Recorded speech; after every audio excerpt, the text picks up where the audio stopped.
Hola, este video corresponde al primer tema de la materia de formación cívica y ética para presentar el examen de Comipens de ingreso al bachillerato.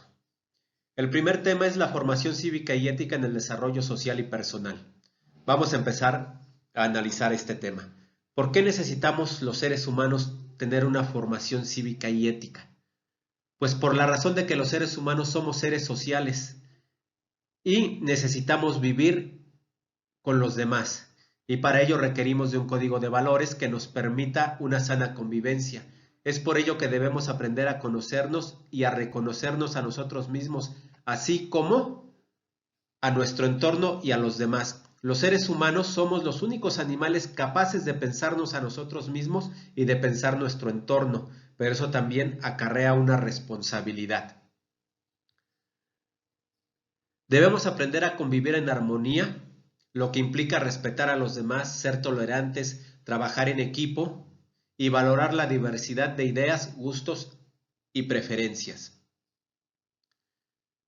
Debemos de ser capaces de aprender a ser, de aprender a conocer, de aprender a convivir y de aprender a vivir. Todo esto bajo un marco de referencia, bajo un contrato social que nos permita a todos ejercer nuestras libertades sin afectar a los demás.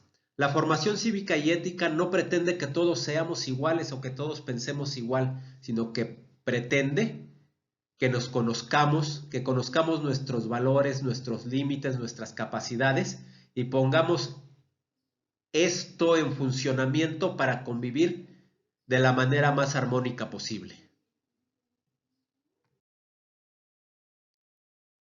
Dentro de este primer tema, uno de los subtemas es la dimensión moral de la vida humana.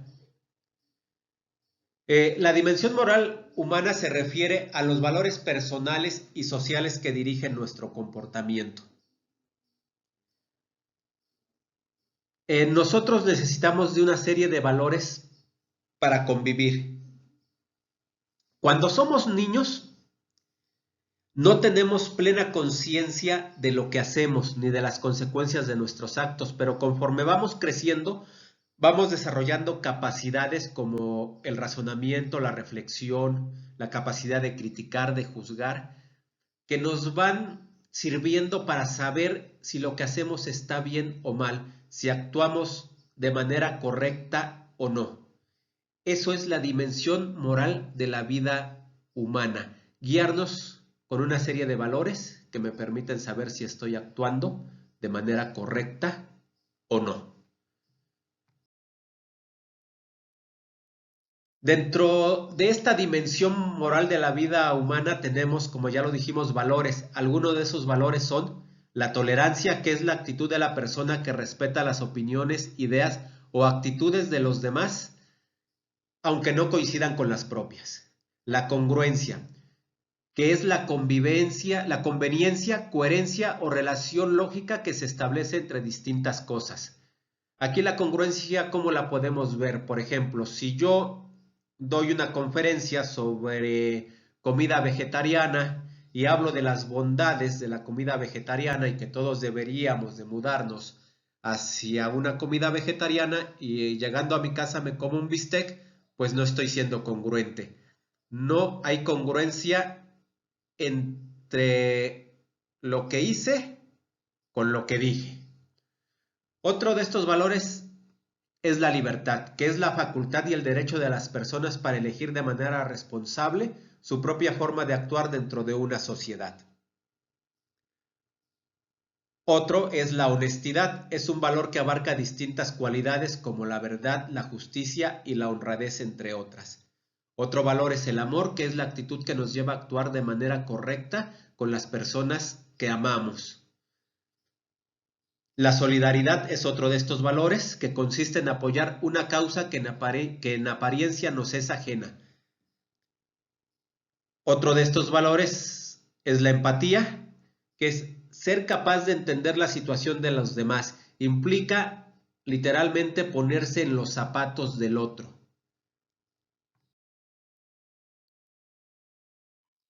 En esta convivencia diaria que tenemos los seres humanos, en esta interacción social, también existen los antivalores. Los antivalores son conductas negativas que nos dañan y dañan a los demás. Algunos de estos antivalores son el egoísmo. El egoísmo consiste en anteponer el interés propio al ajeno, aunque esto signifique perjuicio para los demás. Otro de estos antivalores es la deshonestidad, que implica actuar de manera injusta, mentir, defraudar la confianza de los demás, entre otros. Otro antivalor podría ser la soberbia, que es actuar como si no necesitáramos de los demás. Y uno más que podemos mencionar es la intolerancia, que implica no respetar a los que piensan y actúan distinto que nosotros. Un subtema más de este primer apartado son las características de la naturaleza humana. Los seres humanos tenemos ciertas características por naturaleza.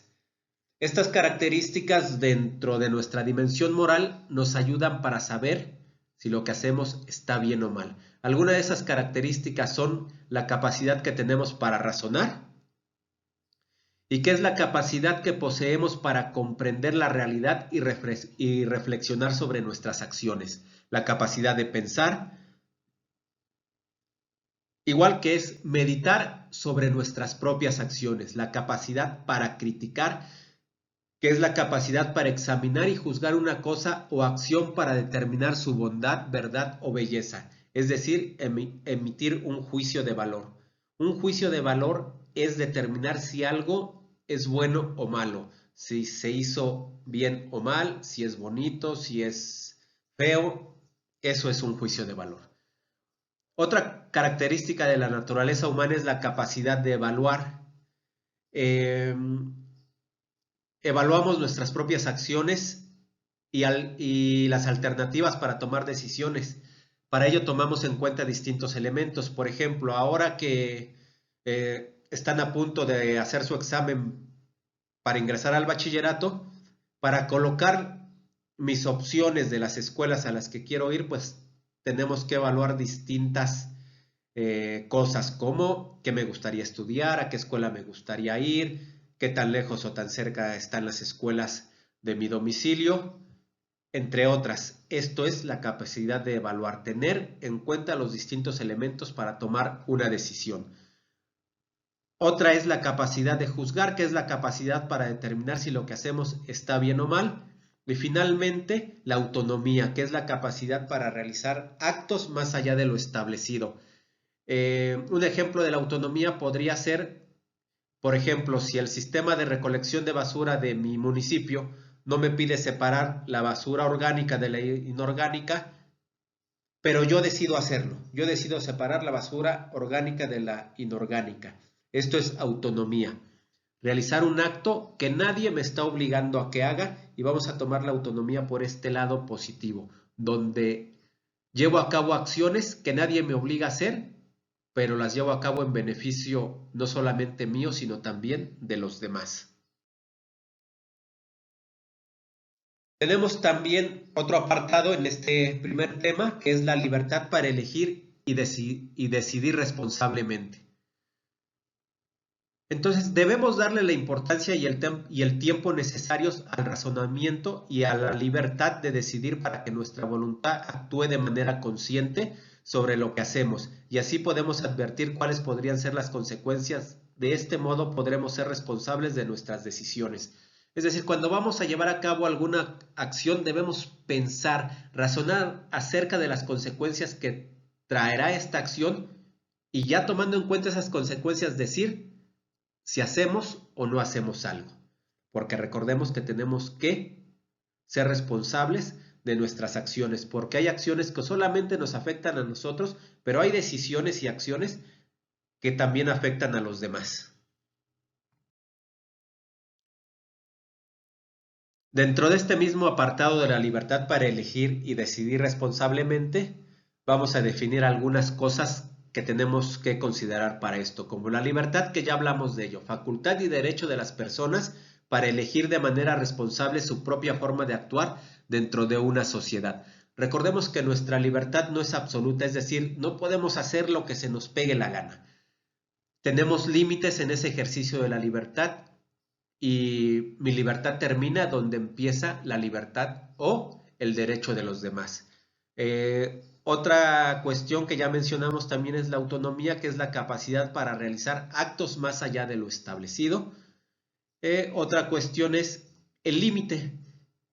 El límite o los límites a nuestra libertad se refiere al alcance del ejercicio de la libertad para no afectar a los demás. Es decir, esto quiere decir, yo soy libre hasta el punto en el que empiezo a afectar a otros. Cuando yo empiezo a afectar a otros, ahí me estoy excediendo en el ejercicio de mi libertad.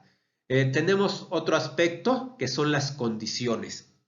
Las condiciones son aspectos o circunstancias necesarias o especiales para ejercer nuestra libertad en algunos casos. Por ejemplo, en muchos países o en la gran mayoría de los países, nosotros no podemos decidir acerca de si vivimos o morimos, es decir, no podemos disponer de nuestra vida. El suicidio o el intento de suicidio está considerado un delito. Sin embargo, en algunos países existen circunstancias o condiciones que permiten a las personas disponer de su vida.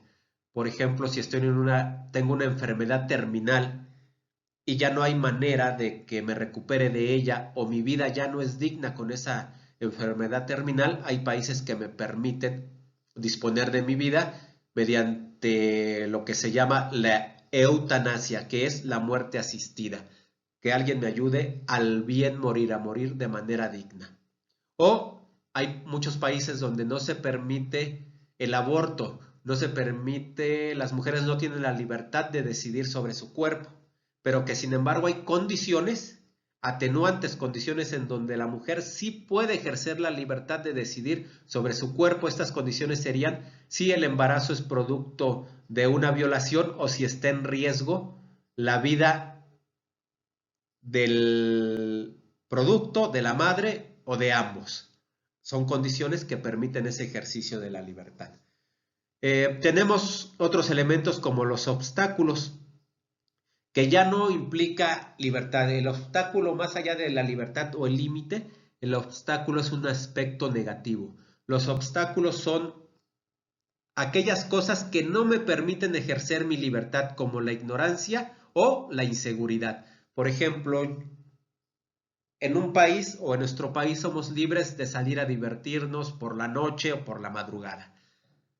Pero la inseguridad que existe en estos días mejor me hace quedarme en casa. Entonces, esta inseguridad es un obstáculo para que yo ejerza mi libertad. En este caso, mi libertad de salir a divertirme. Esa inseguridad me representa un obstáculo. O la ignorancia de conocer mis derechos me impide ejercer también mi libertad. Tenemos otro apartado aquí, que es otro concepto, que es pensar y dar cuenta de las decisiones. Recuerden que cuando tomamos en cuenta decisiones, estas tienen consecuencias. Entonces, pensar y dar cuenta de las decisiones implica revisar nuestras acciones y responder por ellas. Bueno, con esto hemos terminado el primer tema de la materia de formación cívica y ética, denominado la formación cívica y ética en el desarrollo social y personal. Los temas que desarrollamos fueron la dimensión moral de la vida humana, características de la naturaleza humana, capacidad para pensar y juzgar sus acciones, reflexión acerca de las repercusiones de las acciones, libertad para elegir y decidir responsablemente, condiciones y límites, y pensar y dar cuenta de las decisiones. Con esto queda cubierto este primer tema de la materia de formación cívica y ética para el examen de ingreso al bachillerato de la COMIPEMS.